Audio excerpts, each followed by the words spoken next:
Sesuai dengan konsep nur sendiri. Nur, ada kalanya kita terjemahkan dengan cahaya. Ya, nah cahaya apa? Cahaya yang mencerahkan dan menerangkan akal dan hati kita. Itu sisi rohaniahnya. Cahaya yang menerangkan, yang mencerahkan rohaniah kita, yang menyebabkan rohaniah kita itu nantinya musyahadah dan mukasyafah. Nah, itu faktanya. Nah, boleh nampakkah itu? Nah, kamu orang tulis-tulis saja boleh cakap. Nanti kamu orang tidak paham. Nah, tulis dulu.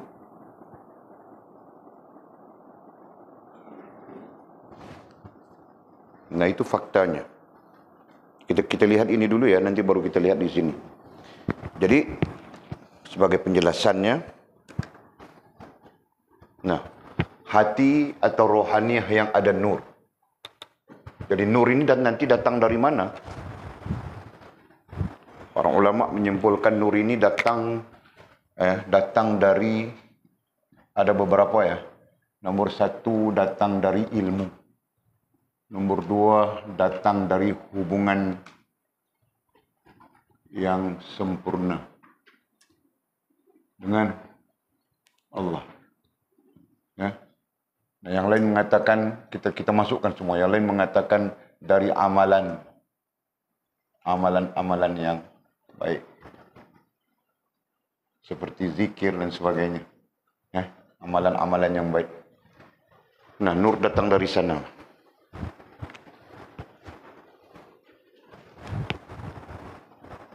Nur datang dari ilmu, nur datang dari hubungan yang sempurna dengan Allah, nur datang dari amalan-amalan yang baik.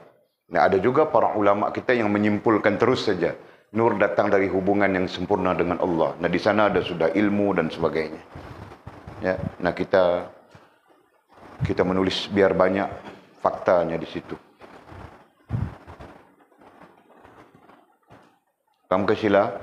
Nah, nur datang dari ilmu. Nah, itu terasnya, itu dasarnya. Jadi kita belajar, kita mendapat ilmu, ya. Nah, itu yang menyebabkan nantinya hati kita, hati atau rohaniah kita, ya, menjadi ataupun diisi dengan nur. Nur juga boleh datang daripada hubungan yang sempurna dengan Allah SWT. Kebanyakan para ulama kita di peringkat-peringkat tinggi, nah mereka menggunakan ini saja, ya. Hubungan yang sempurna dengan Allah itulah yang menyebabkan rohaniah kita bernur atau dinurkan dan sebagainya. Itu istilah. Okay? Nah, kita yang tekskan bagi banyak begini, ya.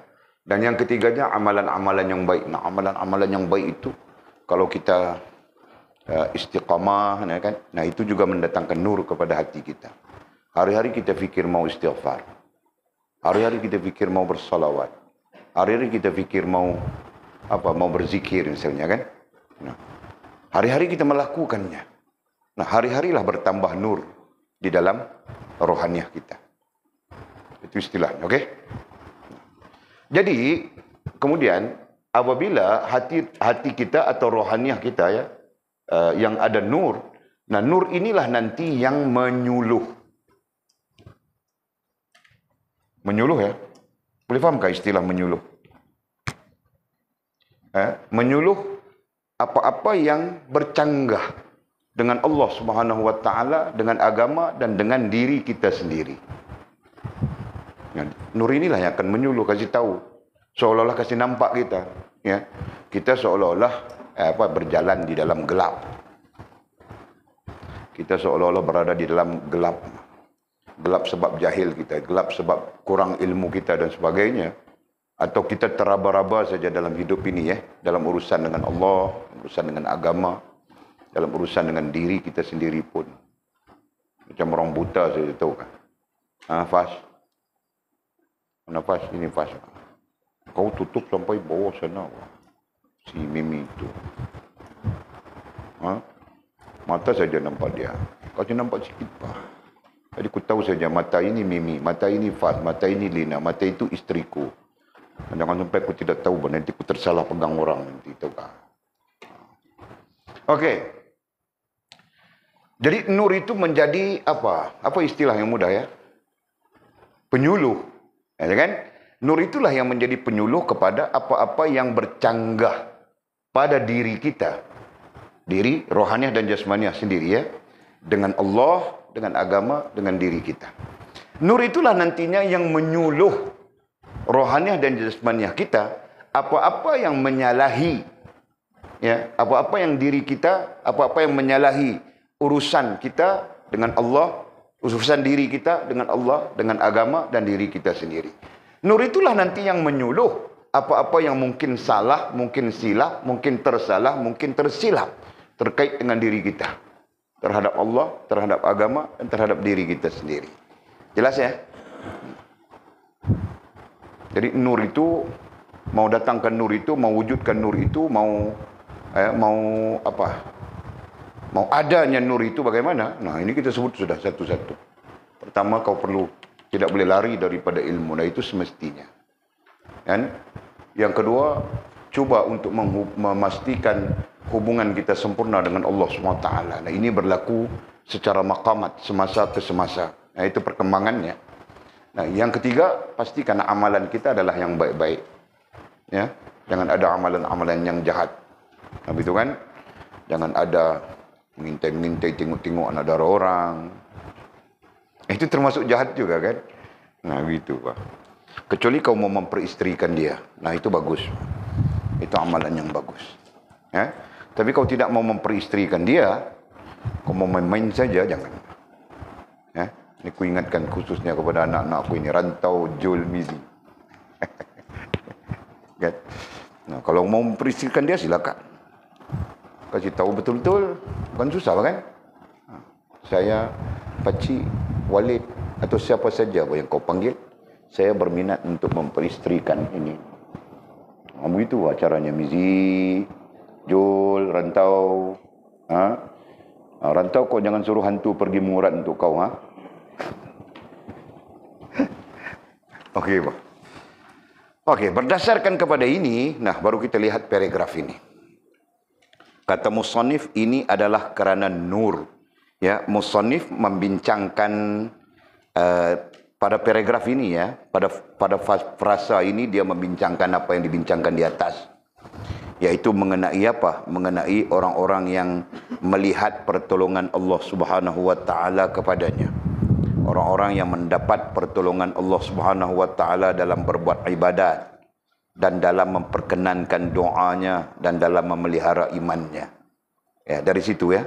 Dan hal ini terjadi kerana apa? Hal ini terjadi kerana kita bincang kemarin dulu kita berbincang tentang orang yang mendapat kemanisan iman, betul?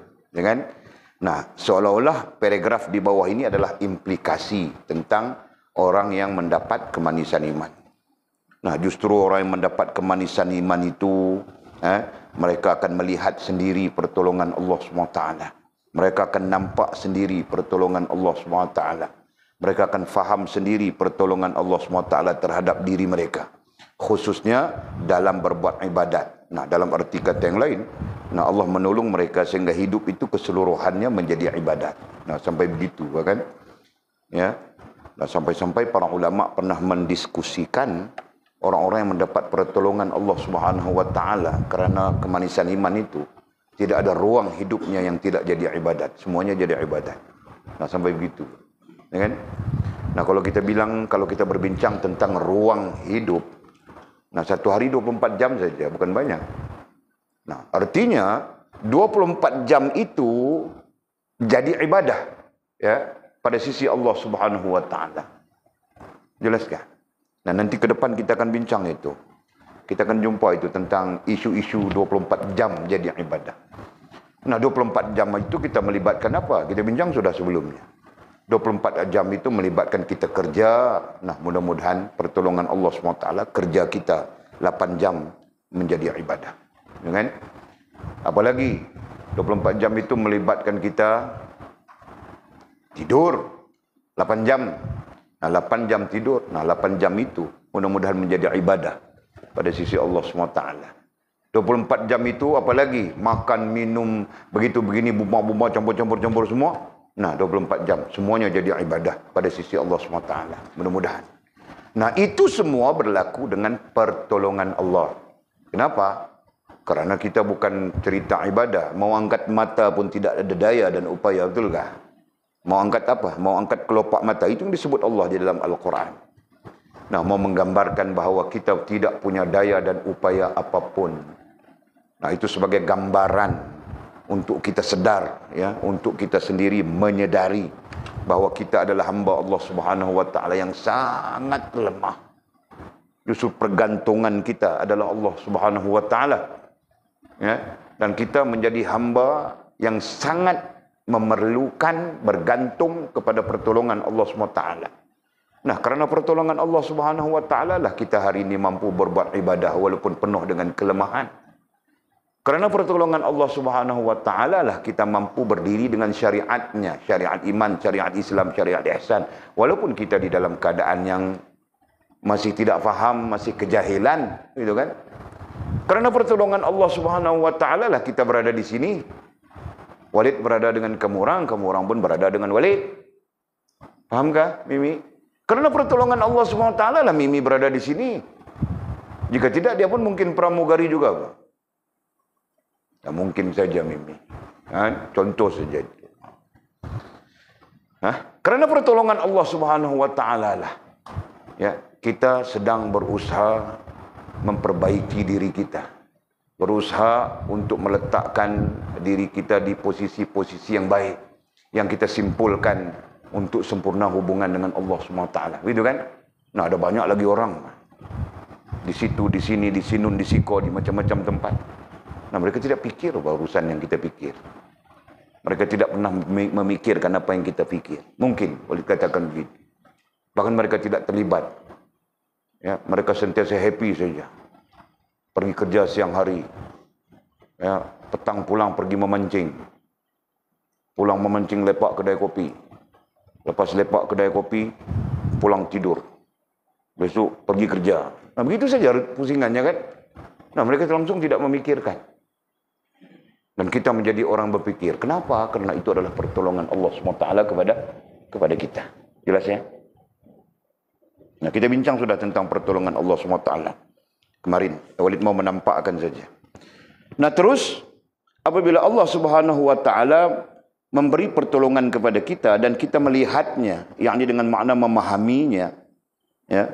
Nah, kita menjadi orang yang senang berbuat ibadat, begitu kan? Menjadi orang yang senang melakukan ibadah. Tidak menjadi berat, tidak menjadi malas dalam melakukan ibadah. Nah, itu. Betul kan, Misi kan? Nah, kalau dulu mau sholat pun malas, sekarang rajin sudah. Kenapa? Karena pertolongan Allah SWT. Di samping Allah melimpahkan kepada kita ilmu pengetahuan, ya, takut kita kan, nah ini berdosa, ini salah, ini masuk neraka, ini dimurkai. Nah, itu semua ada di dalam kepala kita. Okey. Kemudian katanya, dan juga permintaan kamu, dan juga permintaan ai doa. Nah, kita akan melihat pertolongan Allah SWT di mana antara lain adalah dalam memperkenankan permintaan ai doa kita. Ya kan? Dalam memperkenankan permintaan ai doa kita. Nah, Allah menolong kita dengan memperkenankan permintaan ai doa kita. Nah, Allah memperkenankan doa kita sudah. Allah memperkenankan doa Mizi mau jadi seorang yang baik. Nah, baik sudah dia, alhamdulillah. Tinggal lagi Allah SWT akan memperkenankan doanya menjadi seorang alim. Gitu kan? Nah, itu masih lagi perlu berdoa karena alim tidak pernah apa ya? Tidak pernah alim terus tidak pernah ada begitu. Ya, alim memerlukan kepada masa kajian, penelitian, semua itu. Kan? Faham tak? Nah, jadi doa terus, ya Allah, berilah aku kefahaman ilmu. Ya, berilah aku kefahaman terhadap agama dan kefahaman terhadap ilmu. Ya kan? Doa saja, minta pada Allah SWT. Mau minta macam mana Walid, apa doanya? Doa Melayu saja, Pak. Kalau kau dusun, nah doa cara dusun saja. Kalau kau Filipina, nah Tagalog mah. Akang pilau, akang apa? Nah, kan? Nah, pangako sayo. Nah, yang penting kau doa, minta pada Allah SWT, ya Allah, aku maukan ilmu, ya limpahkanlah kepadaku ilmu pengetahuan. Jadikanlah aku di antara hamba-hambamu yang alim, ya. Nah, selanjutnya jadikanlah aku hamba-hambamu yang berkhidmat kepada agamamu, ya, seperti yang diwasiatkan oleh baginda nabimu kekasihmu sallallahu alaihi wasallam. Nah, begitu cara kita berdoa. Nah, Allah akan memberi pertolongan kepadamu. Nah, dalam semua hal. Minta pertolongan Allah dalam soal rezeki, minta pertolongan Allah SWT dalam soal umur, minta pertolongan Allah SWT dalam soal jodoh pertemuan. Betul kan? Nah, kenapa? Karena Allah yang mengajar kita begitu. Bahwa idza sta'anta fasta'in billah. Apabila kau mau minta tolong, nah minta tolong kepada Allah Subhanahu wa taala. Nah, begitu jelas sudah. Ya. Nah, yang penting apabila kita mendapat kemanisan iman, yang istilah lain kemanisan iman itu adalah sempurna hubungan dengan Allah Subhanahu wa taala. Itu istilah lain kita. Sisi lain kita menerjemahkannya, ya. Nah, Allah akan memberi pertolongan. Di sini bilang kamu akan melihat pertolongan Allah. Berarti kita sendiri yang akan melihatnya, nampak pertolongan Allah SWT kepada kita. Antaranya adalah memperkenankan doa-doa kita. Ada yang menafsirkan doa-doa kita itu berlaku. Nah, ada yang menafsirkan begitu. Berlaku betul. Nah, Walid merasakan doa Walid berlaku betul. Walid buka pondok ini setelah umrah yang ke-6. Nah, setiap kali umrah aku mohon pada Allah, ya Allah, tetapkanlah hatiku. Ya. Minta buka pondok, minta Allah tetapkan hati, jangan goyang begitu, goyang begini. Mau buka pondok kamu ingat senang enggak? Goyang saja hati, tahu kah? Antara mau beli kapal dengan mau buka pondok. Goyang saja hati. Betul Pak. Macam-macam. Nah, satu ketika masih lagi tertarik kuat dengan dunia. Nah, mohon pada Allah, ya Allah, berilah pertolongan kepadaku. Ya Allah, umrah kedua aku pergi lagi. Nah, ketika orang-orang semua pergi jalan sana, jalan sini, melawat sana, melawat sini, aku berada di dalam Masjidil Haram saja. Tidak keluar-keluar. Orang melawat sana, melawat sini. Mohon pada Allah SWT, kasihlah petunjuk. Kasihlah kekuatan untuk buka pondok ini. Semakin apa ya? Semakin lama aku rasakan semakin bulat nekat itu, tahu kah? Nah, sampai umrah yang ke-6, yang ke-5 tidak silap, yang ke-5. Yang ke-6. Umrah yang ke-6. Nah, kumohon ya Allah, hari ini ku memohon perkara yang sama. Ya. Izinkanlah kepadaku, berilah ku kekuatan, berilah ku ilmu pengetahuan. Mohon begitu. Di dalam Multazam itu, di bawah Pancur Mas, tiba-tiba hujan turun. Air daripada Pancur Mas itu turun di atas kepalaku yang sedang botak ketika itu. Tahu kah? Tiba-tiba keluar ada seorang peluk. Kau bertuah. Arab kah, Pakistan kah, Walid pun tidak tahu. Bilang kau bertuah. Nah, sudah, Walid pun habis.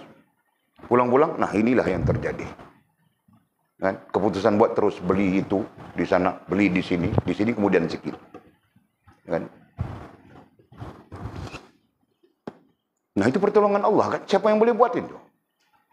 Walid sendiri pun tidak boleh buat. Kau ada duit, kau boleh buat. Kau jangan pikir begitu, Pak.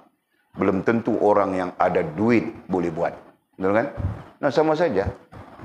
Ada orang yang duitnya juta-juta, tapi mau buat ibadah pun susah. Kan? Juta-juta, dengarnya juta-juta saja. Kita bukan juta-juta, kita ringgit-ringgit saja. Nah, Alhamdulillah, Allah kasih kesempatan kepada kita boleh buat ibadah sesuai dengan kita. Betul kan? Jadi siapa pertolongan Allah Subhanahu wa taala? Jelaskan. Nah, okey. Kemudian katanya, selain daripada pertolongan Allah Subhanahu wa taala, memelihara keimanan kamu kepadanya, dan Allah menjaga, menolong kita dengan menjaga iman kita. Kenapa Allah perlu menjaga? Karena kita tidak punya daya dan upaya apapun. Ya, jika Allah tidak menjaga kita, nah kita pun jadi hantu juga kan, Mizi kan? Nah, Walid pun jadi hantu lebih dari kau lagi, Pak. Nah, Walid tahu saja mau kemana. Aku tahu saja semua. Kan? Nah, kau kalau jadi hantu pun kau tiada duit, misi. Aku kalau jadi hantu, aku ada duit, bah. Aku mau ke Hatnyai kah? Aku mau ke Bangkok kah? Aku mau ke mana kah? Boleh saja, betul. Itu ganjol kan? Nah. Faham tak? Jadi pertolongan Allah SWT menjaga iman kita. Memelihara iman kita. Itu pertolongan Allah. Nah, kita pun tidak mau, bah, yang namanya lara, yang namanya sia-sia, yang namanya tidak menghubungkan kita dengan Allah SWT, tidak kira kategorinya maksiatkah, apakah, kita tidak mau sudah. Betul kan? Itu bentuknya Allah menjaga, memelihara iman kita. Menurut para ulama yang membincangkan hal itu, mereka mengatakan tanda Allah memelihara iman kita, tanda Allah menjaga iman kita, ialah Allah mencabut daripada perasaan kita kecenderungan kepada selain daripada Allah Subhanahu wa taala. Itu nanti kita jumpa dalam kitab-kitab besar. Rasanya dalam kitab ini pun ada, dalam kitab-kitab Fathur Rabbani ini kan mesti ada. Allah mencabut daripada kita kecenderungan. Ya. Nah, betul, Pak. Walid merasakan hal itu. Nah, Walid share saja, kongsi saja rasa dengan kemurahan. Nah, sekarang Walid tidak ada kecenderungan untuk apa? Untuk syok itu kan? Nah, tidak ada sudah kecenderungan-kecenderungan. Termasuk mau menikah pun tidak ada sudah. Nah, tinggal satu lagi saja kalau jadi. Nah, Abang Firdaus di luar sana dia ketawa saja dengar. Nah, itu kalau mungkin tidak, Pak. Kan? Kenapa? Karena bukan melibatkan orang kita di sini, orang luar bajul. Itu kan? Nah, bukan kita punya taste, Pak. Nah. Jadi kamu orang tidak perlu susah hati, Pak. Nah, bilang mamamu jangan susah hati. Hah? Okey, Pak. Lain-lain tidak ada sudah. Kalau kamu orang ajak Walid memancing, nah mungkin ada lagi sikit-sikit, tahukah? Nah, itu tidak salah kan? Memancing tidak salah, Pak. Sambil ku pancing ikan, ku zikir-zikir lagi di situ. Nah, boleh, Pak, kan? Nah, apalagi ku niat jika dapat ikan, ku kasih kamu orang yang belajar-belajar di mengaji-mengaji ini makan. Nah, tidak salah kan? Nah, kalau salah, bot itu kita perlu jual, Pak. Jangan jual botku itu, tahukah?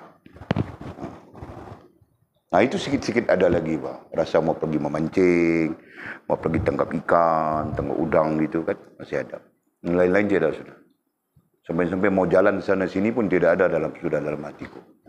Cuma terpikir mau ziarah guru-guru. Nah, itu ada. Tapi bilang di sahabat-sahabat Walid yang sama-sama kami belajar, nah meninggal sudah. Yang namanya guru-guru Walid meninggal sudah. Nah, nama-nama itu Walid tulis di dalam Fathur Rahman itu kan. Nah, syekh-syekh itu meninggal sudah. Jadi mau ziarah siapa? Kalau ke Pakistan itu Imran Khan ya, ziarah Imran Khan, Presiden Pakistan. Pilihan raya sudah, belum lagi ya? Oh, dia jatuh lah. Siapa? Oh, itu biasalah. Okey. Allah. Nah, itulah Allah pelihara keimanan kita. Ya, mudah-mudahan terus. Ya, Walid mohon terus Allah pelihara iman Walid yang betul-betul lemah ini, betul-betul tidak ada kekuatan ini. Nah, Walid mohon Allah pelihara. Ya. Okey.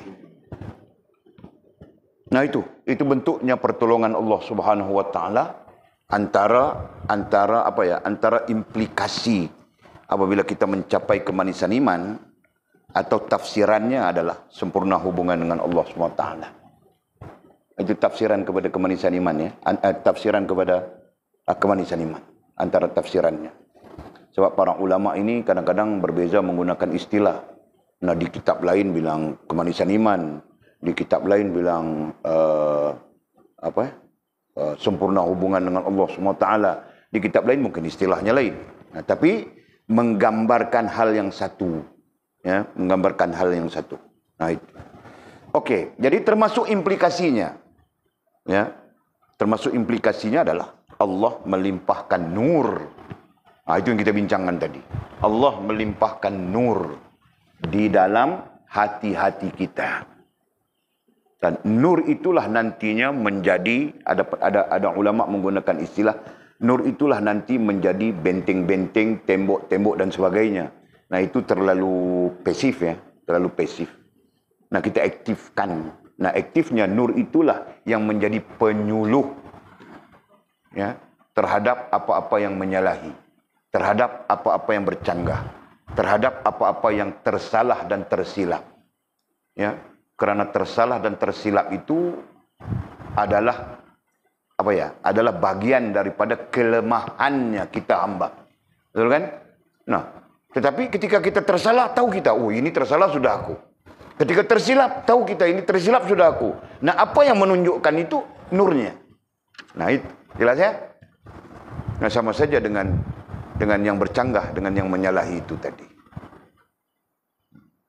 Tentang nur, Allah sebut di dalam Al-Quran. Afaman yashrah sadrahu lil Islam fahuwa nurum min rabbih. Kan? Sesiapa yang Allah SWT lapangkan dadanya untuk Islam. Nah, dalam arti kata yang lain, dia beramal dengan Islam. Dia berpegang teguh dengan Islam. Berarti dengan agama kan? Fahuwa nurum min rabbih. Maka dia mendapat nur daripada Tuhannya. Nur yang kita sedang bincang itu. Fahuwa nurun, maka dia mendapat nur min rabbih daripada Tuhannya, daripada Allah SWT. Nah itu yang kita maksudkan tadi. Nah, Allah meletakkan, melimpahkan, memasukkan apa istilahnya di dalam diri kita, rohaniah dan jasmaniah, nur. Sehingga nur itu menjadi penyuluh kepada kita, terang menderang apapun keadaan kita, ya, agar tidak bercanggah, agar tidak menyalahi, dan agar dapat membetulkan diri bila tersalah dan tersilap. Jelas ya? Nah, begitu.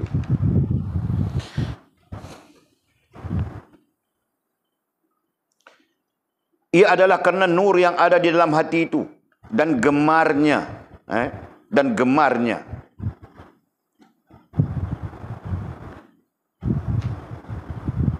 Kita kena cari teks baru ini, kena cari noktah ya. Teks klasik memang tidak ada noktah.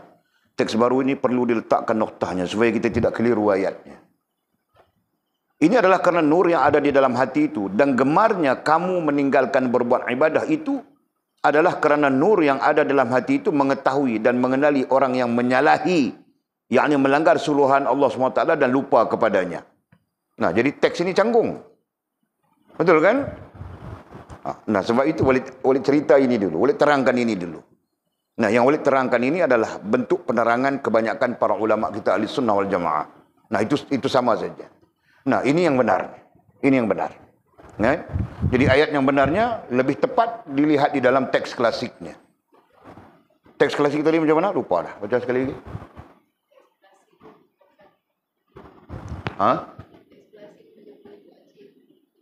Klasik pun keliru. Cik baca yang klasik. Nah, cuba baca Cik bagi kuat.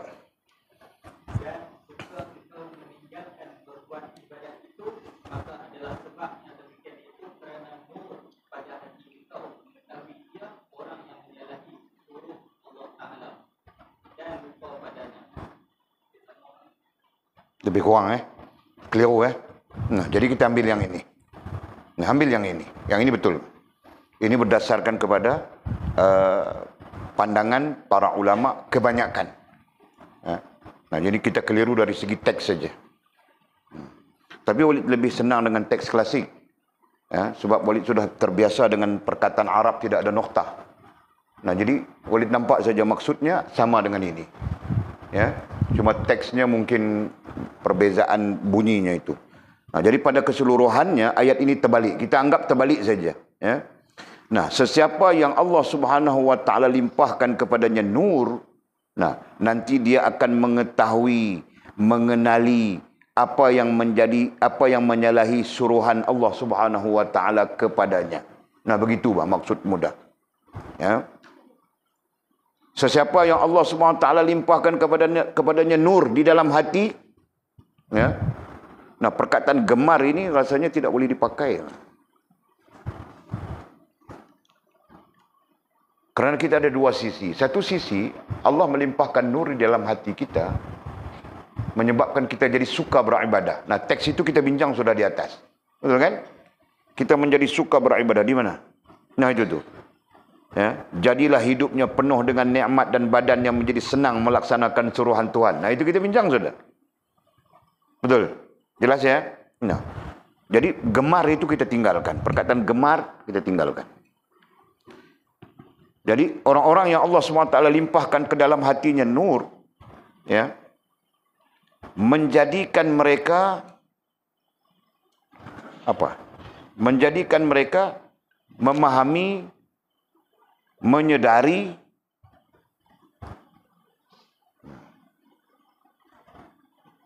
nah, jadi kita ataupun kita batalkan keseluruhan ayat ini. Nah, kita pakai teks lain yang sebegini. Ya. Nah, dhabitkan saja sebab ini mengelirukan. Nanti kamu orang ada di tengah-tengah orang. Nah, ketika itu jangan keliru. Nah, kita keliru kemudian kita akan mengelirukan orang lain nanti. Jadi kita batalkan saja. Tulis ayat di bawahnya. Walid coba mengarang untuk kamu orang. Walid ini bukan pandai mengarangnya. Nah, jadi ayatnya begini. Orang-orang yang Allah Subhanahu wa taala limpahkan ke dalam hati dan rohaniah mereka nur. Ya.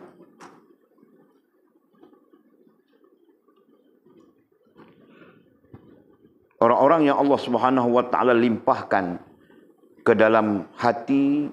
Nah, kita tambah lagi supaya ayat itu menjadi lebih terbuka, ya, ke dalam hati dan rohaniah mereka. Nah, menjadikan mereka mengetahui. Nah, baru sambung ayat itu. Menjadikan mereka mengetahui, mengenali dan memahami. Ya. Menjadikan mereka, sambung di mengetahui itu ya. Menjadikan mereka mengetahui, mengenali dan memahami. Nah, itu tambahan kita. Jadi kita batalkan orang yang. Itu kita batalkan. Mengetahui, mengenali dan memahami apa-apa yang menyalahi. Sambung di situ.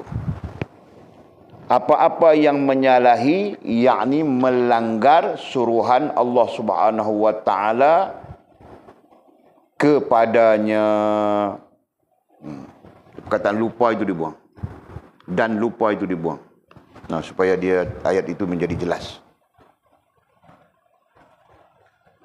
Nah, coba baca. Coba baca Mizi, kau tulis apa?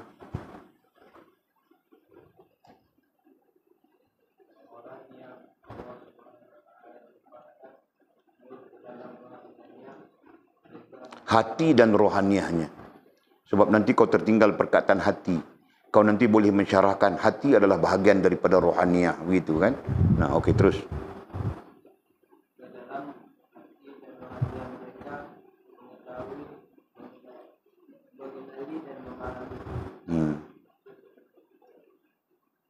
Okey. Mereka mengetahui, mengenali dan memahami. Kemudian apa-apa yang menyalahi. Ya, buang perkataan orang di situ. Apa-apa yang menyalahi. Nah, kemudian yakni melanggar ada sudah di situ, ya. Apa-apa yang menyalahi, yakni melanggar suruhan Allah Subhanahu wa taala kepadanya. Nah, perkataan dan lupa itu dihazafkan. Dibatalkan.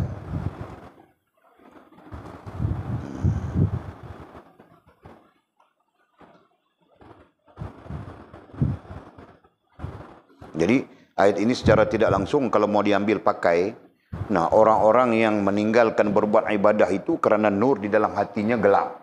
Nah, begitu saja. Ya, orang-orang yang dapat berbuat ibadah dengan sempurna, dengan bagus, sedar menyalahi apa yang salah, apa yang itu, kerana nur di dalam hatinya terang. Nah, begitu. Jadi perkataan terang gelap disabitkan dengan nur, nah, agak janggal juga kan. Nah, cuma kita memahami, kita perlu faham begitu. Nah, nur itu mungkin ada kalanya terang, benderang. Ya kan? Dan ada kalanya malap saja berdasarkan kepada baterinya. Jadi kalau baterinya itu tinggal 20%, dia malap juga kan. Tapi kalau baterinya itu 90%, 100%, nah itu terang benderang. Nah, kita andaikan begitu juga. Ya kan? Nah, kalau dalam diri kita itu powernya, baterinya, bateri, gitu kan, kuat. Nah, berarti bateri itu hubungan kita dengan Allah SWT kan? Bateri itu majasnya hubungan kita dengan Allah SWT kuat. Nah, nur itu akan menjadi terang benderang, menyuluhi setiap keadaan, ya, akal kita, hati kita, tingkah laku kita, ya, begitu. Karena dia kuat. Nah, mungkin saja dia lemah, ya, karena kita tidak peduli ilmu, karena kita tidak peduli hubungan dengan Allah, karena kita tidak peduli kepada amalan-amalan yang baik seperti zikrullah dan sebagainya. Nah, dia pun perlahan-lahan malap saja baterinya kurang. Nah, ketika baterinya kurang, nah itulah yang kita mau sebut tadi, ya, meninggalkan berbuat ibadat karena kurang nur yang ada di dalam hati itu. Ya, itu ayat di atas itu kan, ayat pertama, ayat lain baris pertama itu. Nah, jadi mau menyatakan itu, ya. Jadi kita meninggalkan berbuat ibadat ataupun tidak gemarnya kita atau meninggalkan berbuat ibadat itu berdasarkan kepada keadaan nur di hati kita. Nah, itu baru boleh diterima. Ya. Jadi kalau nur di hati kita itu macam boleh sebutkan tadi, malap. Tandanya malap adalah kita pun jadi malas, kan? Kita pun jadi malas saja. Nah, itu malap, lemah. Kalau kita jadi rajin, jadi gemar. Nah, itu ayatnya gemar. Nah, kalau kita jadi gemar, suka, seperti teks yang kita bincang sudah di atas, nah itu tanda tanda nur di dalam rohaniah kita kuat, terang benderang. Ya, logik kan? Munasabah kan? Jadi perbetulkan apa yang boleh diperbetulkan supaya kita tidak keliru.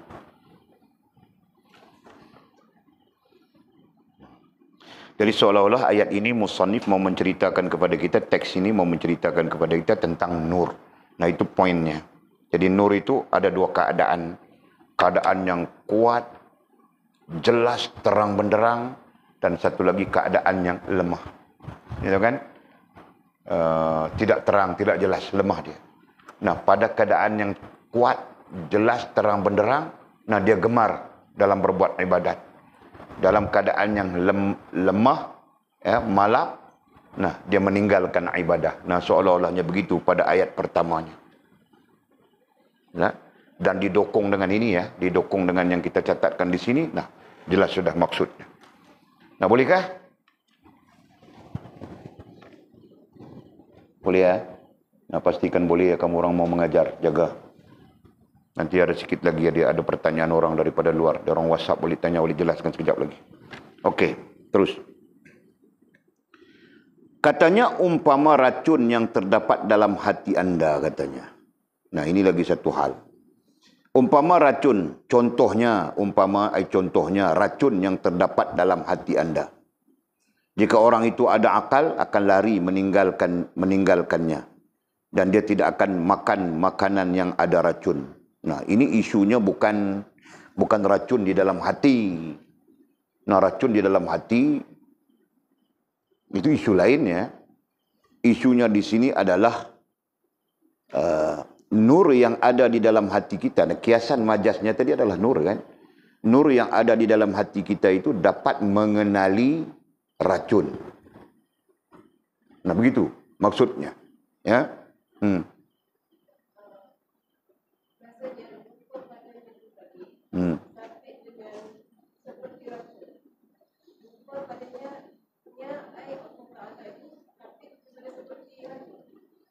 Lupa.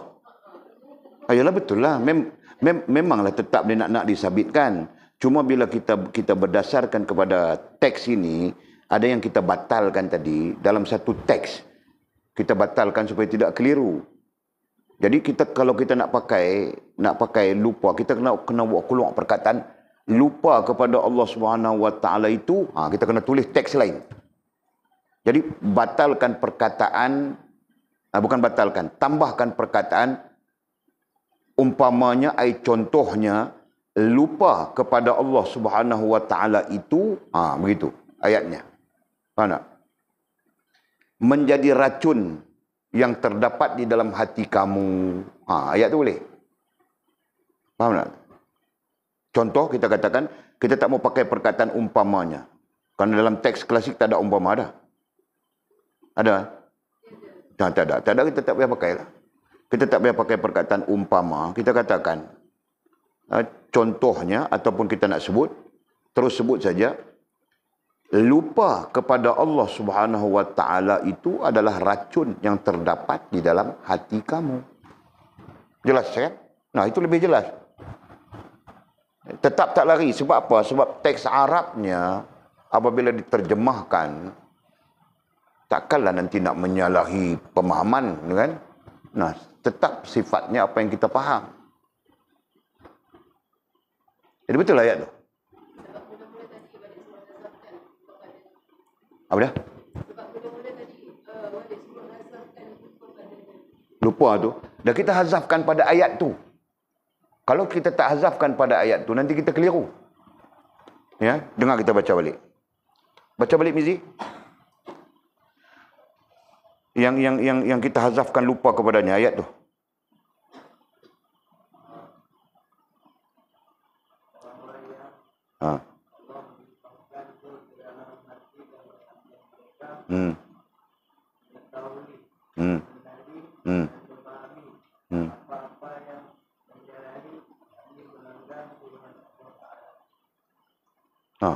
Jadi ayat tu faham kan?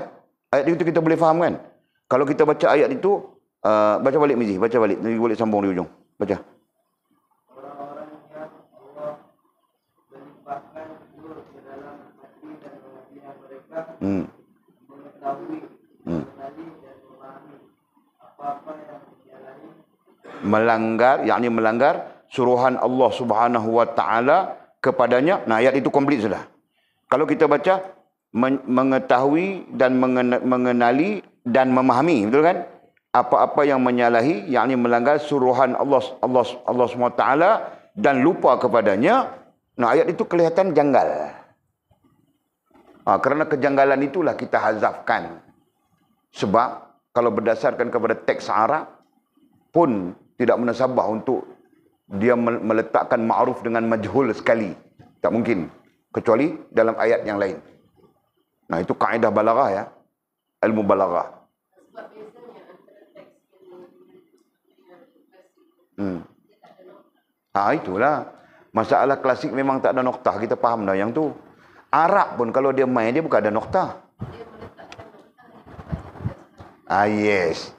Itulah yang kenapa kita perbetulkan. Ya, supaya kita fahamlah.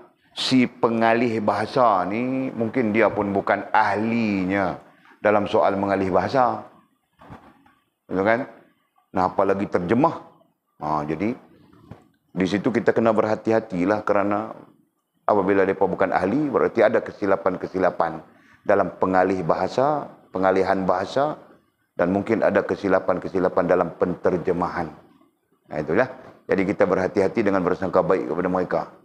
Dan kita berterima kasih juga ada terjemahan menyebabkan kita boleh belajar. Ya kan? Dan jika tidak, kita pun pening juga. Ya kan? Nah, Walid pun tidak pandai juga Jawi. Pelan-pelan belajar Jawi juga sekarang ni pun Mizi. Nah, kalau Walid tidak pandai Jawi, kamu orang tidak pandai Jawi, nah sama saja kita kan? Nah, kita sama-sama belajar bah, supaya kita pandai. Okey, Pak. Jadi boleh diterima ayat tadi ya. Nah, umpamanya kalau tidak mau pakai, biarkan saja. Kita pakai ayat mulanya tadi apa? Lupa kepada Allah Subhanahu Wa Taala menjadi racun. Lupa kepada Allah Subhanahu Wa Taala adalah racun. Ayat itu canggung juga. Tadi elok sudah. Seperti lupa kepada Allah Subhanahu wa taala seperti racun yang terdapat di dalam hati kita. Kan? Nah, begitu. Jadi ayat seterusnya menjadi betul. Jika orang itu ada akal, nah orang itu kita saja. Jika orang itu kita ada akal, akan lari meninggalkannya. Meninggalkan apa? Meninggalkan racun. Ya kan? Jadi munasabah dan lupa kepada Allah Subhanahu wa taala seperti racun yang terdapat di dalam hati kita. Jika orang itu ada akal, nah, jika orang itu ada akal istilah kita berakal saja kan? Nah, berakal saja tidak memadai, perlu dituntun dengan ilmu. Nah, kalau berakal saja tidak dituntun dengan ilmu, itulah menyebabkan jadinya kejahatan. Ya kan? Nah, orang jahat itu dia berakal, Pak. Jangan pikir dia tidak berakal. Tahu saja dia mau tipu orang macam mana. Ya kan? Nah, sekarang ada ilmu taujul. Tepuk belakang begitu saja. Nah, orang itu ikut kita. Kalau perempuan, nah perempuan itu ikut kita. Tahukah? Nah, ada ilmunya. Banyak sudah di sebelah Kuala Lumpur sana kena orang. Orang-orang perempuan. Nah, kan? Nah, itulah. Dia tepuk saja belakang. Bukan dia tepuk, Pak. Ada yang bagi salam saja. Dia datang belakang kau, dia bilang, Assalamualaikum. Kau jawab saja salam. Nah, sekejap lagi kau ada berapa ringgit, berapa banyak dalam beg kau, kau akan bagi dia. Nah, tahukah kamu orang ni? Aku cerita ni, dengar baik-baik ya. Nah, ada sudah penyakit, ada sudah hal-hal sebegitu.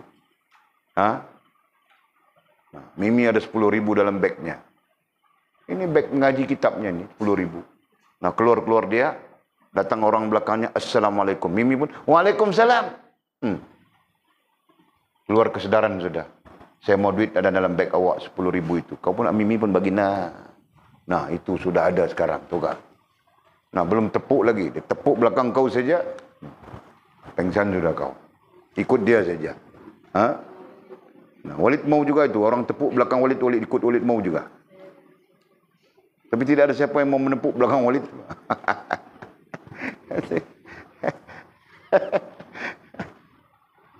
Hantu pun tidak mau dengan Walid. Tahu tak? Walid pun heran juga. Aku pun mau juga, Pak.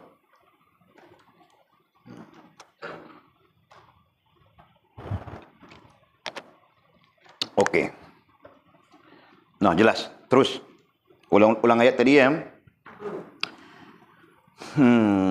Seperas. Apa ayatnya macam mana tadi? Nah, Walid tidak tulis. Kamu orang yang tulis. Itu ayatnya. Nah, Walid tulis juga, Pak.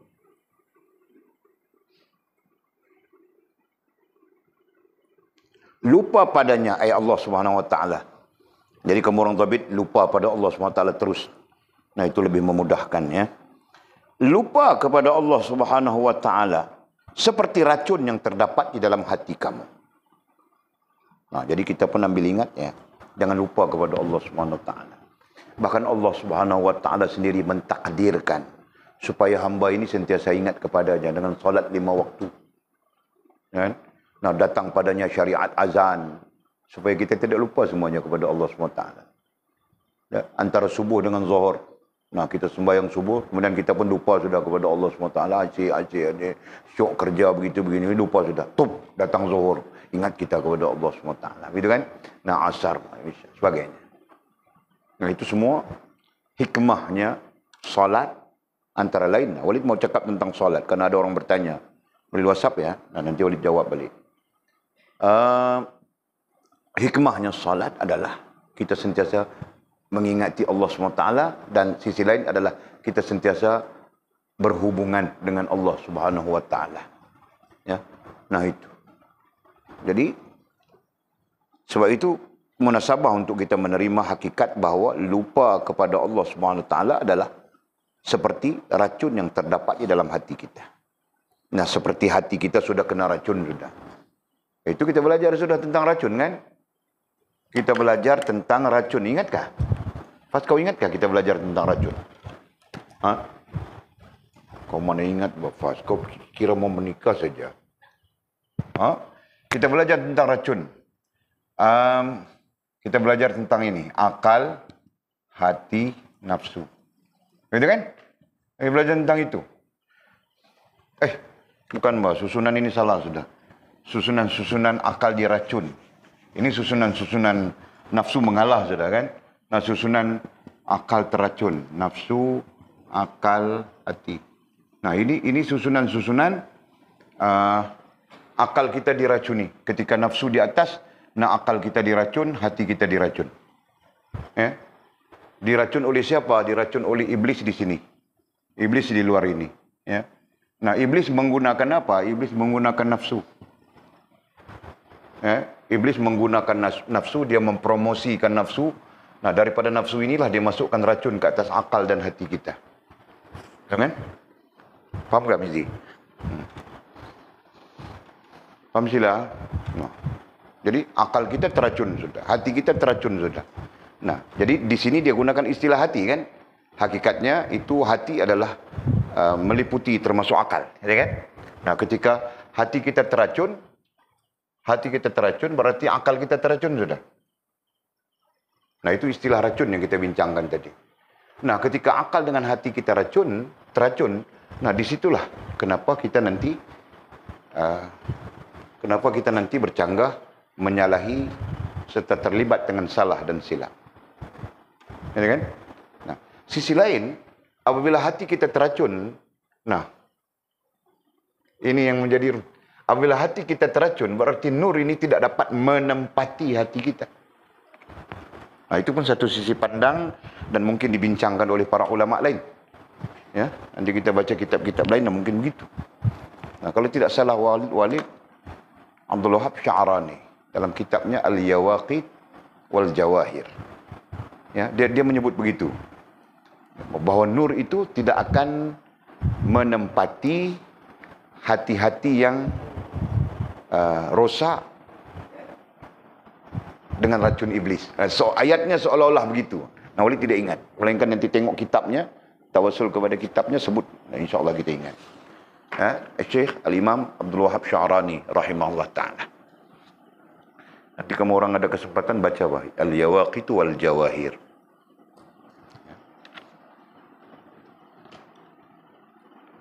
Okey. Nah, terus. Jika orang itu ada akal, nah pada orang-orang yang berakal, nah berakal dengan makna yang positif ya. Berakal sempurna, gitu kan. Bukan berakal bodoh. Kita ada dua kan. Berakal hak, begitu. Kita ada dua ya. Berakal yang hak, bukan berakal yang batil. Nah, ada juga berakal tapi batil kan. Nah, berakal kita tulis di sini. Ini bahagiannya. Part ini kita bercakap, berakal.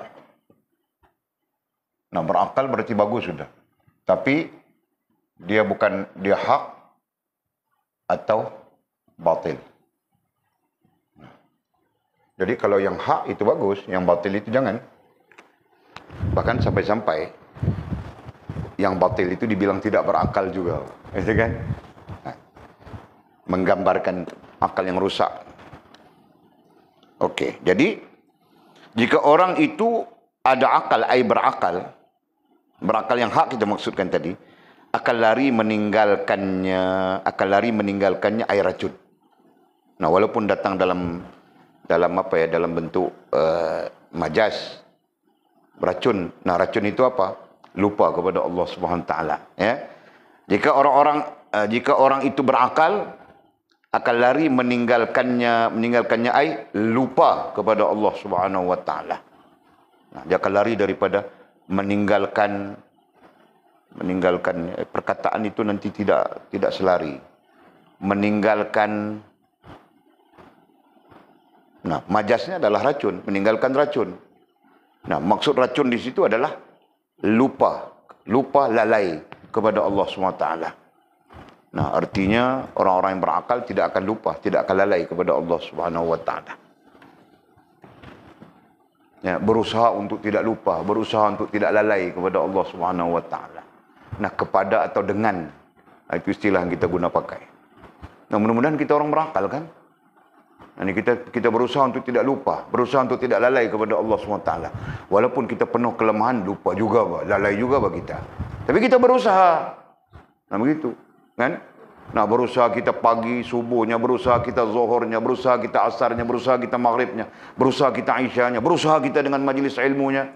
Nah sebab itu Walid bilang kamu orang, lepas raya haji ini, majlis ilmu kita akan ada setiap waktu solat. Kamu orang bersedia saja. Ya. Nah, kamu orang akan membentangkan kitab-kitab yang telah kamu orang belajar. Nah, Walid akan membentangkan kitab-kitab yang baru. Abang Acik kita akan membentangkan kitab-kitab yang baru yang dia dengar dari Walid secara periwayatan. Nah, akan ada nanti orang yang dengar daripada Walid hadis, akan ada dari orang yang mendengar daripada Walid tafsir. Nah, masing-masing akan membentangkan. Yang dengar kemarin hari ini bentang. Nah, begitu caranya. Toga. Nah, berarti kita ada tafsir, kita ada hadis, kita ada semuanya. Faham kan? Nah, berarti kita akan ada terus kan? Belajar kan? Pagi, petang, siang, malam. Kita puasa hari-hari, buka puasa saja makan. Lepas buka puasa jangan makan lagi, sudah. Besok pagi pula sahur. Boleh kan? Nah, Walid ada seorang sahabat kawan Walid, namanya Abdurrahman Gan. Kami mengislamkan dia. Nah, namanya Abdurrahman Gan Tiu apa lupa sudah. Kan? Bila dia Islam namanya Abdurrahman Gan Abdurrahman Assalam Gan. Nah, dia mau Assalam salam itu dia mau juga, Pak. Kami bilang nanti nama kau jadi panjang susah mau panggil, dia mau juga salam itu. Kalau tidak mau perkataan salam, Abdurrahman dia tidak mau pakai. Dia mau pakai perkataan salam saja. Masya Allah. Kan? Jadi susah kan? Nah, jadi kita pun Abdurrahman Gan Assalam. Namanya. Okey. Nah, ketika kami sudah mengislamkan dia mengikut kami belajar di Silau, Pondok Silau, tahu tak? Nah, mana kamu orang tahu? Di Negeri Sembilan sana, dekat dengan Pak Haji Napiah sana.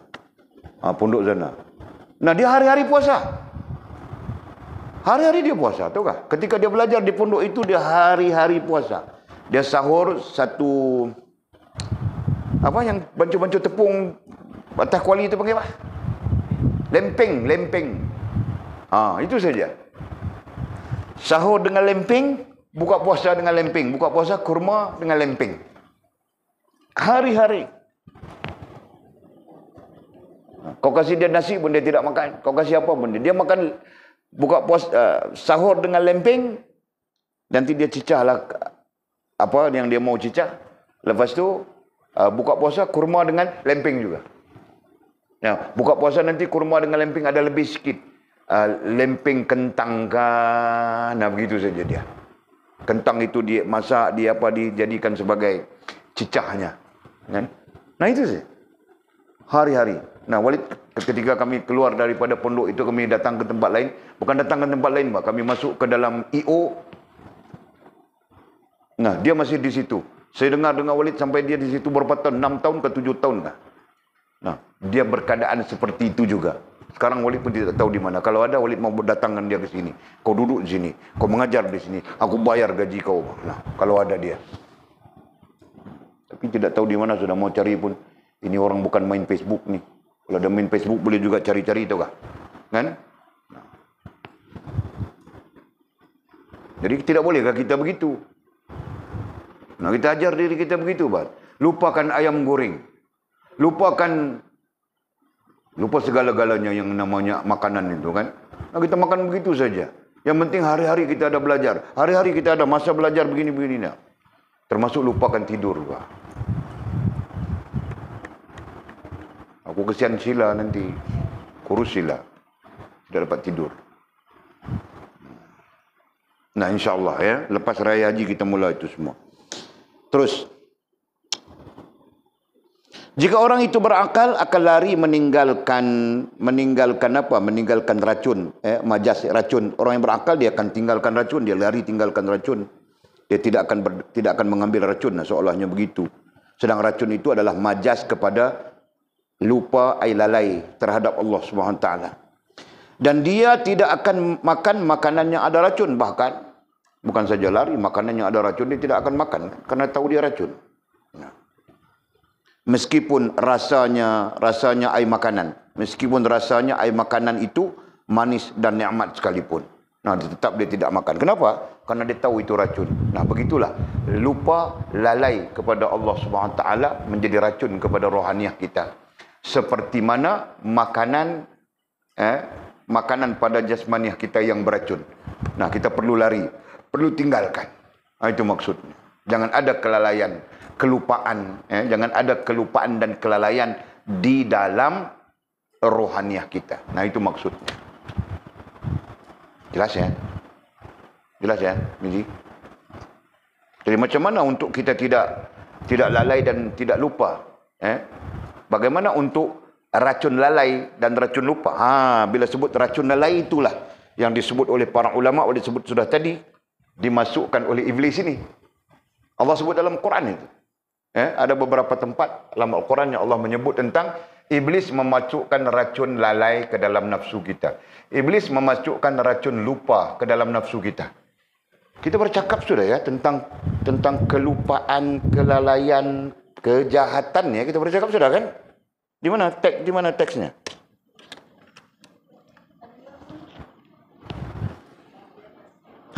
Ini dia. Cakap sudah tu. Ya. Yang mampu menghilangkan kejahatan. Di mana kita bercakap tentang kemanisan iman. Kemanisan iman itu nanti mampu menghilangkan kejahatan, kelalaian dan kelupaan. Nah, pada hakikatnya kejahatan, kelalaian, kelupaan. Kelalaian, kelupaan, kejahatan. Nah, itu susunannya. Ya.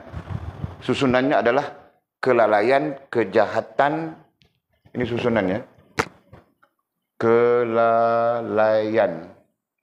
Apa? Kelupaan dan kejahatan.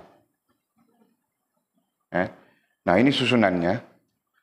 Ini adalah racun iblis.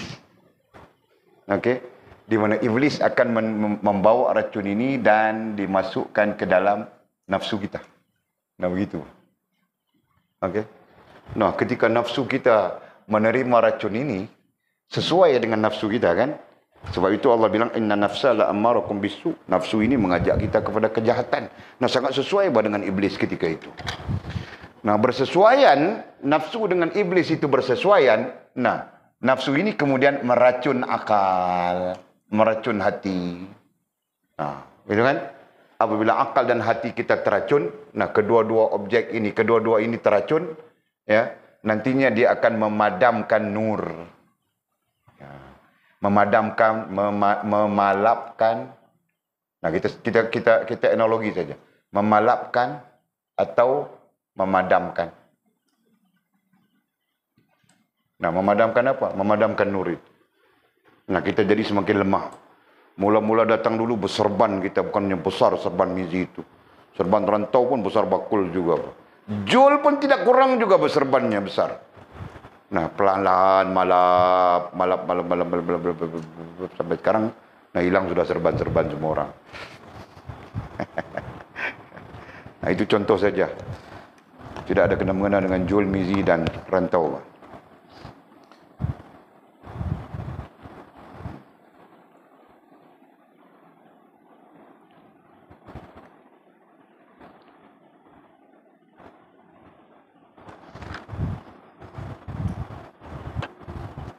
Okey, boleh faham ke itu? Boleh ya? Ya, sila. Sila, terus.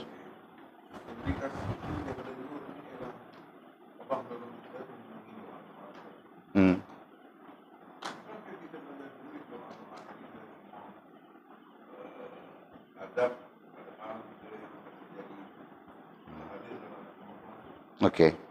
Okey, tidak dapat dinafikan. Itu satu hal yang kita sedang bercakap tentang apa ya? Kita sedang bercakap fasa ya, kita sebut dalam fasa, dalam bentuk fasa. Kita sedang bercakap fasa pertama proses fasa pertama. Maksudnya kita katakan begini, kita bercakap tentang fasa. Kita ni ada 3 fasa. Fasa pertama, fasa kedua, fasa ketiga. Jadi persoalan yang disebutkan tadi, di sini kita berdoa dan Allah akan menolong kita. Bukankah dalam ada ketetapan Allah SWT? Nah, itu percakapan fasa, kita andaikan ini percakapan fasa ketiga. Fasa ketiga ini fasa kita dah match dengan bagaimana Allah, bagaimana kita. Kita katakan begitu, ya kan? Tapi sebelum sampai fasa ketiga kita ada fasa kedua, sebelum sampai fasa kedua kita ada fasa pertama. Fasa pertama ini pada keseluruhannya kita bercakap tentang proses kita pada keseluruhannya, kan? Apa yang patutnya kita buat, apa yang patutnya kita terlibat, apa yang patut kita ikhtiar, bagaimana kita, semuanya begitu. Padahal bila kita sampai di sini, lah benda tu semua Allah Taala letak siap dah. Kita akan faham begitu. Yes. Jadi perbezaan-perbezaannya. Jadi kita pun tak boleh nak bercakap tentang hakikat. Kita katakan isu hakikat di sini. Kita tak boleh cakap yang ni pada orang-orang di sini. Soalnya dia tak sembahyang. Betul kan? Jadi Mu'tazilah. Pasal dia faham, kalau Allah Ta'ala dah tentu aku masuk neraka, sembahyang mana bapak. Dia pun tak sembahyang. Betul kan? Itu contoh mudah lah bagi kita nampak jalan. Ya? Clear kan? Macam Mizi. Kalau kita terus-terus cakap, Allah SWT sudah tentu kau Mizi, kau mau jadi macam mana. Dia pun tak mau mengaji ya. Kan? Baik dia pergi jadi hero bunga. Contoh kita katakan, nak mengaji pun kalau Allah Ta'ala aku tentu aku alim, nanti aku alim. Kalau contoh kita katakan, macam tu lah. Jadi supaya Mizi tidak sesat, kita tak boleh. Kau faham kan Mizi cakap begitu, analogi itu kan? Jadi ada kesesuaiannya. Sama lah sila pun. Dia kata, mengaji pun buat apa, amalan pun buat apa, kalau Allah Ta'ala dah tentu kita masuk neraka. Dan sekali semua pakat tak sembahyang, semua pakat tak mau mengaji, semua pakat rosak habis semua kita. Allah. Kan? Jelas. Okey. Teks kita habis sudah. Mudah-mudahan Allah SWT memberi kita faham. Walid mau patah balik di mana Walid bercakap tentang solat adalah kehidupan, kehidupan adalah solat. Di mana? Di teks ini kah di mana? Ada orang tanya Walid. Teks ini kan? Okey, di teks ini kita ada bercakap, Walid pun tidak ingat di mana tempatnya. Kita bercakap tentang solat adalah kehidupan, kehidupan adalah solat. Datanglah WhatsApp kepada Walid, bertanya, bilang dia selalu dengar ini tapi dia tidak faham. Ada yang tanya Walid, dia pernah dengar, cuba untuk memahami sendiri tapi tidak faham, kemudian terlupa begitu saja. Tiba-tiba bila dia tengok video kita bercakap tentang itu, dia bertanya. Kita ambil kesempatan ini untuk mudah-mudahan mereka akan terus mengikut video kita itu, mereka akan faham ya, insyaAllah dengan izin Allah SWT. Walid jemput datang belajar di sini, mereka bilang jauh. Walid pun tidak tahu jauh mana. Mungkin jauh itu di belakang pekan ini kah? Boleh tak tahu? Kita pun tak tahu. Dia WhatsApp nombor Malaysia.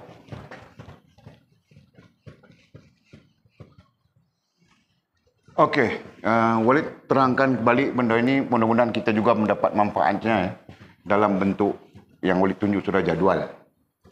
So,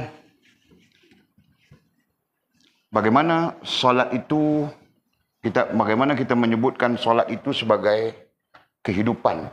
Kehidupan adalah solat. Solat adalah kehidupan. Itu satu sebutannya. Sebutan yang lain adalah solat itu adalah manifestasi kepada kehidupan. Ini juga perkataannya. Solat adalah manifestasi, adalah gambaran kepada kehidupan. Walaupun solat itu satu bentuk ibadah yang tersendiri, tetapi pada hakikatnya solat itu sebagai gambaran kepada bagaimana hidup itu perlu dijalani.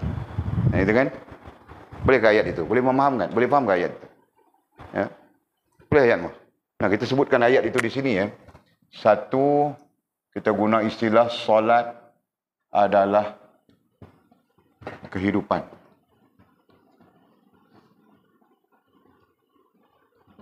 Sisi lain, yang kedua, bagaimana solat mempengaruhi kehidupan. Okay. Yang ketiga, ini falsafahnya ya. Kita anggap ini sebagai falsafahnya. Kita mau bercakap. Nombor tiga, solat adalah kehidupan. Oleh sebut sudah yang ketiga tadi. Bagaimana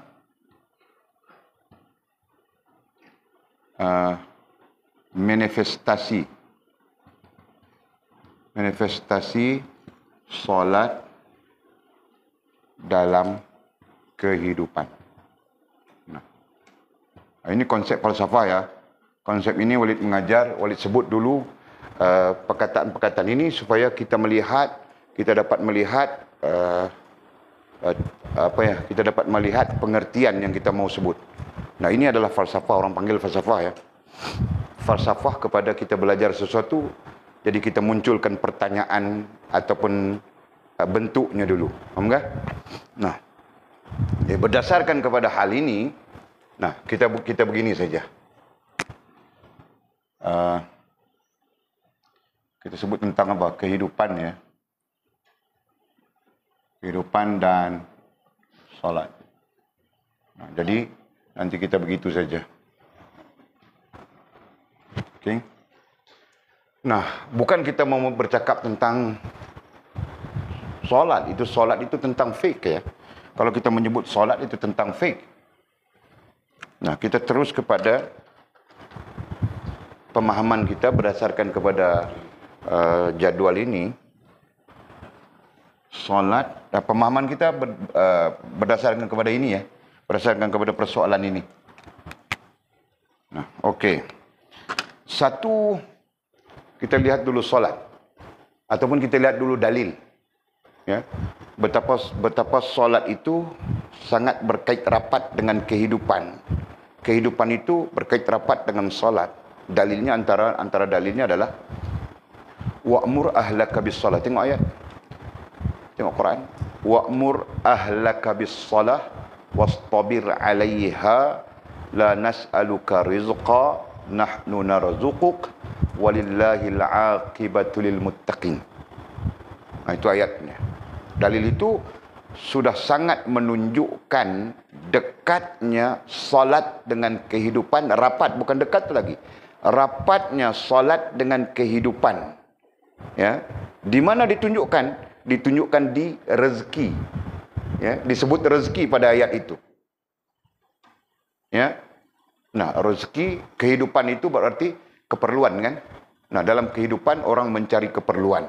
Nah, salah satu keperluannya dalam bentuk yang induk disebut rezeki. Nah, Allah sebut dalam Al-Quran itu, solat berkait rapat dengan rezeki. Nah, artinya solat berkait rapat dengan kehidupan. Nah, jadi Allah sebut bagaimana? Nah, Walid baca sudah tadi. Wa'mur ahlaka bis-shalah wastabir 'alaiha la nas'aluka rizqa nahnu narzuquk walillahil 'aqibatu lil muttaqin.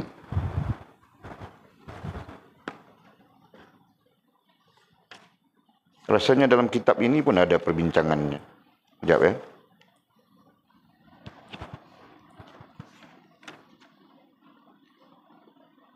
Nah, surah Taha ayat 132. Betul kan? Nah, lihat muka surat 21. Dalam kitab kita. Nah, berarti kita mendahului musannif sudah sekarang. Taha ayat 132. Muka surat 21 ada di sana. Jumpa? Nah, itu ayatnya. Wa'mur ahlaka bis-shalah wastabir 'alaiha la nas'aluka rizqa nahnu narzuquk. Nah, ada ayat selanjutnya, walillahil 'aqibatu lil muttaqin. Itu ayat selepasnya, betul? Walil akhirah wal 'aqibatu lit taqwa. Nah, muttaqin mungkin ayat pada ayat lain. Okey. Jadi ayatnya sekadar itu 132 bunyinya maksudnya adalah dan suruhlah keluargamu mendirikan solat dan bersabarlah dalam mengerjakannya. Kami tidak meminta rezeki kepadamu, kamilah yang memberi rezeki kepadamu. Nah, secara balaghahnya ayat ini bercakap tentang solat dan hubungannya dengan rezeki. Sedangkan rezeki itu adalah keperluan dalam kehidupan. Nah, karena itulah kita mengatakan solat terhubung dengan kehidupan. Solat adalah manifestasi daripada kehidupan. Nah, itu adalah istilah-istilah yang dikemukakan oleh para ulama kita. Jelas ya? Nah, berdasarkan itulah kita menjadikan dalil bahawa solat adalah kehidupan. Surah Taha tadi ya. Nah, rujukan surah Taha. Surah Taha ayat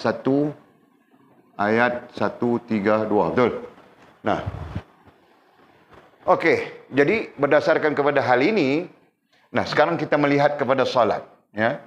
Apabila kita melihat kepada solat, kita melihat kepada, kemarin Walid ceritakan, kemarin dulu Walid sebut tentang dua versi ya.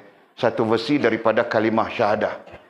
Ya. Nah, satu versi daripada perspektif solat itu sendiri. Nah, kalau kita perhatikan solat, ada 5 perbuatan, betul? Ya. Perbuatan pertama ya, namanya qiyam. Perbuatan kedua namanya rukuk. Perbuatan ketiga namanya i'tidal. Perbuatan keempat namanya sujud. Sujud kan? Nah, sujud kita sekalikan. Kita katakan tadi bukan perbuatannya, bentuk perbuatannya ada, bentuk perlakuannya ada, i'tidal, lepas itu sujud kita satukan saja nombor 5, walaupun ada 2 kali sujud di situ kan. Nah, ini dipanggil apa? Tahiyat. Bukan tahiyat itu. Duduk di antara 2 sujud. Nah, kita katakan duduk doa, ya. Duduk di antara 2 sujud. Ini satu perbuatan ya. Di sini kita cerita tentang solat, kita sebut dulu duduk antara ANT ya, pendekkan ya. Antara 2 sujud ya, antara sujud. Nah, begitu saja. Dan yang kelimanya sujud. Nah, inilah perbuatan solat. Betul? Nah, nanti rakaat kedua sama saja, rakaat ketiga sama saja, rakaat 4 sama saja, gitu kan? Nah, terdiri daripada qiyam, rukuk, i'tidal, duduk antara 2 sujud itu dan sujud. Nah, 5 ini saja. Okey, ini kita sebut sebagai solat. Ya. Nah, sekarang kita lihat manifestasinya. Itulah Walid tidak mau tulis di sini panjang. Makan space. Duduk saja. Duduk antara, okey, cukup. ANT. Okey. Nah, jadi kita manifestasikan kepada kehidupan. Nanti ada di sini maknanya. Jadi kalau kita manifestasikan kepada kehidupan, okey, penjelasannya. Nah, qiyam. Qiyam artinya berdiri betul kan?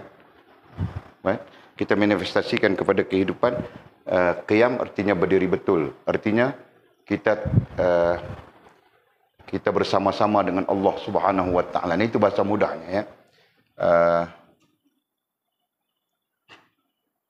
Bergantung istilahnya, bergantung dengan Allah mutlak.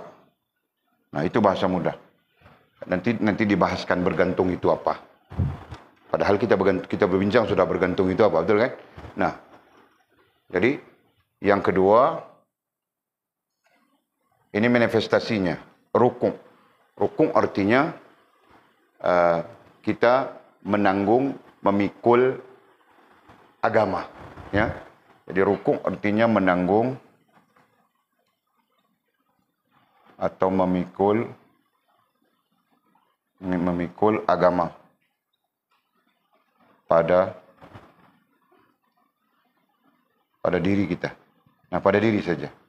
Okey. I'tidal, yang ketiga i'tidal. I'tidal artinya kita berdiri semula dengan mengakui kelemahan kita, gitu kan? Nah, kita berdiri semula dengan mengakui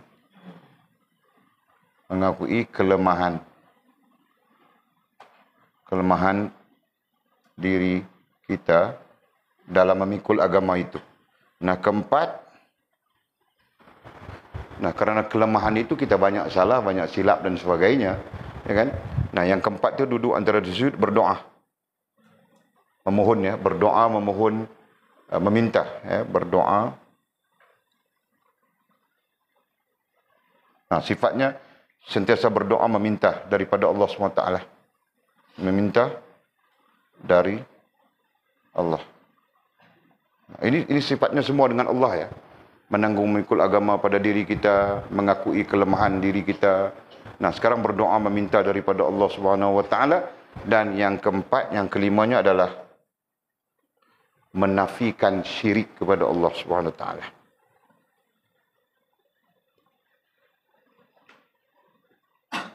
Nah, menafikan syirik kepada Allah. Menafikan artinya menolak. Nah, gitu kan? Menafikan artinya kita menolak sebarang syirik terhadap Allah Subhanahu wa taala. Nah, ini manifestasinya. Ini solat, ini kehidupan, ya. Kita faktakan begitu, ini kehidupan. Nah.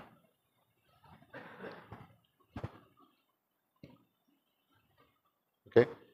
Nah, di sini manifestasi tingkah laku kita. Ini solat, ini kehidupan. Nah, di sini manifestasi kepada perbuatan kita, ya. Perbuatan, kita tulis perbuatan saja. Perbuatan atau tingkah laku kita. Nah, jadi itu yang kita sebutkan dengan zikir rohaniah itu. Ya. Satu, kita menghubungkan kita dengan Allah, hasbunallah wa ni'mal wakil. Nah, di sini. Ya. Di sinilah hasbunallah. Nah, kerana apa? Kerana kita bergantung, kita cuba menghubungkan kita dengan Allah, menyatakan kebergantungan kita dengan Allah Subhanahu wa taala. Tidak yang lain. Nah, sampai-sampai di ujung sana kita diajar beristighfar. Hasbunallah wa ni'mal wakil, ni'mal maula wa ni'mal nasir, astaghfirullah. Nah, kita istighfar kalau ada tersalah, tersilap kita dalam kebergantungan dengan Allah Subhanahu wa taala. Nah, jelas ya? Nah, dalam hidup kita ini sehari-hari mungkin saja kita tersalah, mungkin saja kita tersilap. Ya, kita tidak bergantung dengan Allah, kita bergantung dengan makhluk dan sebagainya. Nah, itu kesalahan. Karena kesalahan itu kita menyebut astaghfirullahalazim selepas menyatakan kebergantungan kita dengan Allah SWT. Betul? Nah, begitu. Nah, yang kedua. Nah, posisinya adalah rukuk, kan? Menanggung, memikul agama pada diri. Nah, kita tidak punya daya upaya, kan? Ada kelemahan kita. Nah, kita terus-terus saja la haula wala apa? Betul kan? Nah, la haula wala quwwata sampai habis. Wala quwwata sampai habis, illa billah. Nah, terus. Nah, itu apa? Itu kita mengakui bahawa kita punya kelemahan, tidak mempunyai daya upaya yang sempurna untuk menanggung beban memikul agama Allah Subhanahu wa taala, ya, yang wajibnya saja tunggang langgang sudah kita, apalagi yang lain-lain. Nah, justru itu kita mengaku la haula wala quwata illa billah, ya. Nah, ini semuanya dalam kesadaran, ya. Perbuatan tingkah laku dalam kesadaran. Babitkan perkataan kesadaran di sini. Okey? Nah, begitulah. Seterusnya, nanti kita apa? Apabila kita berada di posisi i'tidal. Ya, ini kalau solatnya i'tidal. Nah, kalau dalam manifestasi dalam kehidupannya apa? Mengakui kelemahan diri kita, betul kan? Nah, mengakui kelemahan diri kita. Nah, ketika manifestasi kepada tingkah laku kita adalah menyatakan la ilaha illa anta subhanaka inni kuntu minadh zalimin. La ilaha illa anta. Nah, subhanaka. Nah, terus di ujungnya istighfar lagi. Nah, ya Allah, jika aku tersalah, tersilap, ya, dalam apa hidupku ini, nah, karena lemahnya aku, karena jahilnya aku, karena tidak tahunya aku, nah, di ujungnya astaghfirullahalazim. Nah, sentiasa kita begitu, betul kan? Nah, terus lagi posisi yang keempatnya. Nah, di situ posisi apa? Duduk antara dua sujud, kan? Nah, itu dipanggil posisi doa. Ya. Nah, kalau manifestasinya berdoa sudah tu. Berdoa meminta dari Allah. Nah, apa doanya? Nah, kita duduk di antara dua sujud itu doa, kan? Nah, jadi kita berdoa apa? Allahumma iyyaka na'budu wa iyyaka nasta'in, astaghfirullahalazim. Nah, itu doanya. Ya, ya Allah, Engkaulah tempatku sembah dan Engkaulah tempatku minta pertolongan. Nah, jadi kita pun iyyaka na'budu, terus saja. Nah, itu posisinya. Nah, sampai-sampai di ujungnya astagfirullahalazim. Nah, takut-takut kita tersilap dalam mengabdikan diri pada Allah, tersilap dalam meminta pertolongan pun tersilap juga misalnya. Nah, itu manifestasi. Dan yang kelimanya sujud. Nah, ketika kita sujud, nah di situ manifestasi tingkah laku kita adalah menyatakan kita tidak mensyirikkan Allah SWT, ya. Menafikan syirik kepada Allah SWT. Nah, boleh saja menyatakan tidak syirik kita kepada Allah SWT dengan, nah, kita pun katakan di mana apa? La ilaha illallah wahdah la syarikalah. Nah, la ilaha illallah wahdah. Nah, terus sampai kepada istighfar. Ya kan? Faham tak? Nah, itulah bentuk manifestasi. Nah, tadi ini solat. Ya, solat tidak lari daripada 5 perbuatan ini. Nah, kalau tidak ada 5 perbuatan ini bukan namanya solat. Nah, lagi ada didokong oleh perkataan dan sebagainya. Kan? Dalam istilah fiknya bilang rukun qalbiyah, rukun fi'liyah dan sebagainya. Okey, ini merupakan manifestasi kepada kehidupan. Jadi kehidupan kita mesti begini. Ya, mesti begini. Baru kehidupan yang selamat. Bergantung dengan Allah, ya, menanggung memikul agama pada diri kita, jangan tinggalkan agama. Mengakui kelemahan diri kita, sedar yang kita ini lemah, tidak bermaya, ya. Kemudian keempat, sentiasa berdoa meminta kepada Allah SWT, dan yang kelima menafikan syirik kita kepada Allah SWT. Itu manifestasi daripada salat. Nah, sekarang nampak sudah, ya. Dan selepas manifestasi dalam kehidupan, ini kehidupan kita sebutkan, ya. Ini manifestasi gambaran daripada salat dibawa dalam kehidupan dan dibawa kepada perbuatan ataupun tingkah laku kita. Nah, beginilah. Boleh faham kan? Nah, jadi untuk orang-orang yang bertanya, mudah-mudahan mereka nampak. Ya. Nah, apalagi kita dasarkan kepada surah Taha ayat 132 ini. Nah, sangat berkait rapat di antara salat dengan kehidupan. Nah, begitu. Sekalipun tidak disebut sebagai kehidupan pada ayat itu, tetapi disebut rezeki. Sedangkan rezeki adalah perkara besar dalam kehidupan. Nah, selesai sudah. Okey, sampai di situ. Mudah-mudahan memberi pelajaran kepada kita tentang solat, ya. Solat dan kehidupan, betul bahawa mereka katakan bahawa dengar tapi tidak pernah mendapat penjelasan. Ya, ada yang mengatakan dengar tidak faham apa. Ada yang mengatakan pernah dengar, tercari-cari tapi tidak tahu. Nah, sekarang kita di sini dengan limpah rahmat Allah kita mendengar sudah berkali-kali sudah. Nah, itulah dia. Jelas, ya. Nanti kita baca ayat lain. Ayat yang disebut solat sentiasa solat. Walladzina hum ala salatihim daimun. Nah, itu. Perkataan daimun, solat sentiasa solat. Nah, sentiasa solat itu juga maknanya adalah manifestasi, ya. Solat itu di dalam kehidupan. Okey, kita habis sudah pada topik ini. Mudah-mudahan Allah melimpahkan rahmat kepada kita. Nanti kita sambung. Kalau teks klasiknya tidak ditopikkan, ya. Cuma teks moden ini ditopikkan dengan keredaan Allah kepada agama Islam dan Nabi Muhammad SAW. Kemudian kata musannif, wallahu a'lam.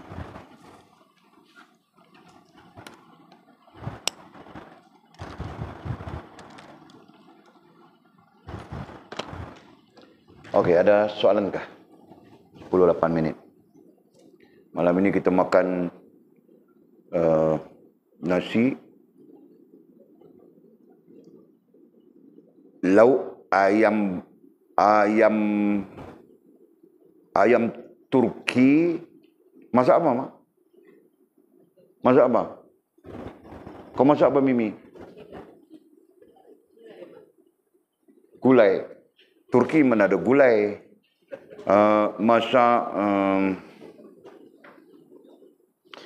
Masak stew. Tidak tahu mau sebut apa.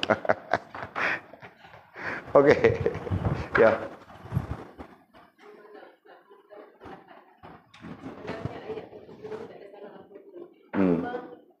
Pada ayat suka engkau meninggalkan berbuat ibadat sebagai natijah kepada racun.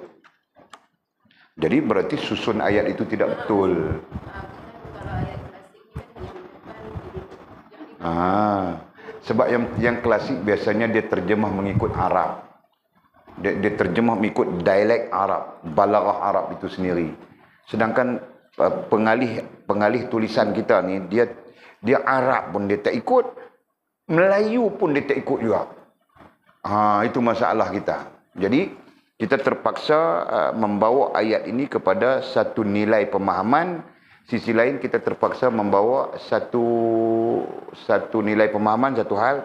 Sisi lain kita perlu membawa ayat ini kepada betul menurut bahasa kita dan menurut bahasa Arab. Jadi kerja kita jadi dua hal di situ. Betul lah, tak dapat nafi pun. Bahkan ayat ini kalau kita perbetul-perbetul boleh betul je. Cuma menjadi masalah kepada kita nanti Mizi balik baca kitab dia terus nak pakai yang ni juga. Kita takut yang tu lah. Mizi lah, yang lain-lain tak apa. Sebab Mizi ni dia kadang-kadang dia lamun cinta, dia blur.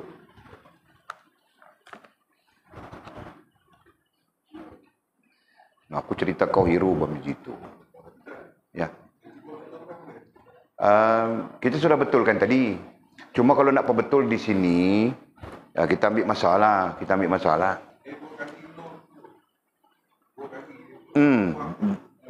Dua kali selesai. Pertama kita compare penulisan ni dengan teks klasik. Jadi dengan teks klasik tu sendiri pun dia dah percanggahan dah. Kan? Saya pula compare teks ni kepada teks klasik, kepada Arab, nak patah balik kepada Melayu. Kan? Jadi kelemahan saya pun ada. Kelemahan saya adalah saya bukan mahir bahasa Malaysia. Tapi sekurang-kurangnya saya tahulah tak mana titik, tak mana koma, tak mana, ya kan? Sekurang-kurangnya lah untuk menjadikan ayat itu sempurna. Okey, Manji cuba tengok. Adanya nur dalam hati orang yang gemar meninggalkan berbuat ibadat,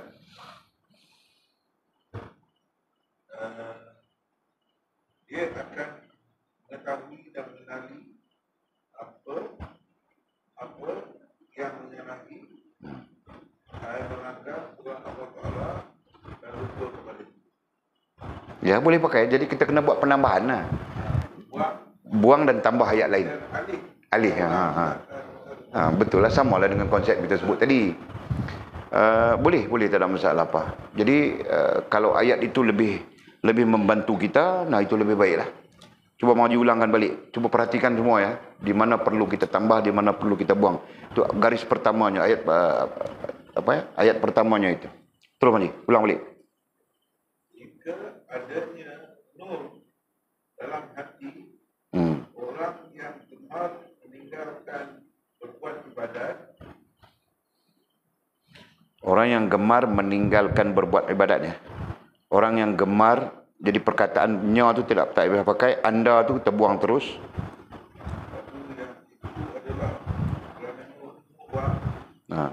Kerana nur itu adalah kerana nur itu membuang. Okey, terus. Dalam hati itu, saya tambah dia akan mengetahui mengenali apa-apa yang menyalahi yang melanggar apa-apa. Yes, boleh. Mana masuk perkataan dia pada itu. Ya, lepas itu dia akan mengetahui apa-apa. Dia akan mengetahui kan? Dia akan mengetahui. Jadi meninggalkan berbuat ibadat.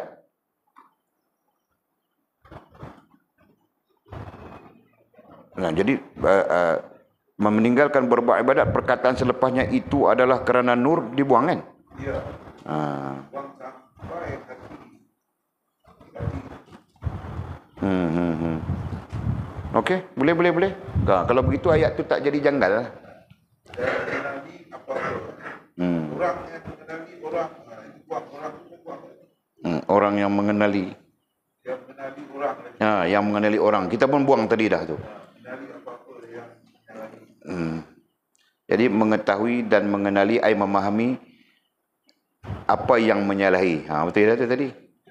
Jadi satu ayat di atas tu sajalah yang perlu kita susun atur semula, susun atur aja bukan apa. Boleh. Siapa yang boleh nak pakai macam tadi boleh. Macam Pak Ji sebut tadi boleh.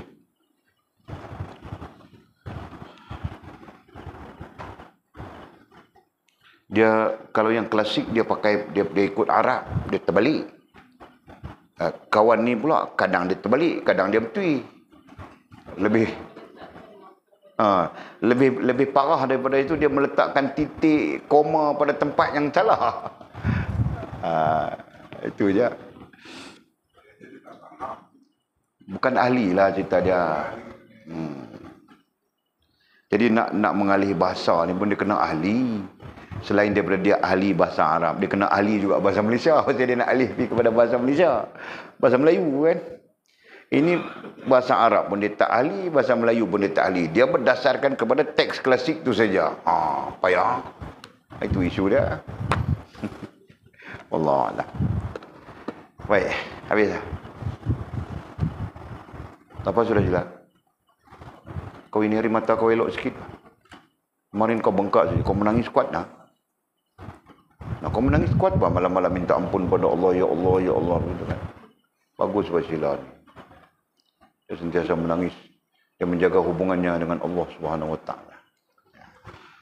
Bismillahirrahmanirrahim. Alhamdulillahirabbil alamin wassalatu wassalamu ala asyrafil mursalin sayyidina wa maulana Muhammad wa ala alihi washabbihi ajma'in. Allahumma iftah lana futuhal 'arifin warzuqna fahman nabiyyin waj'alna min ibadikas salihin.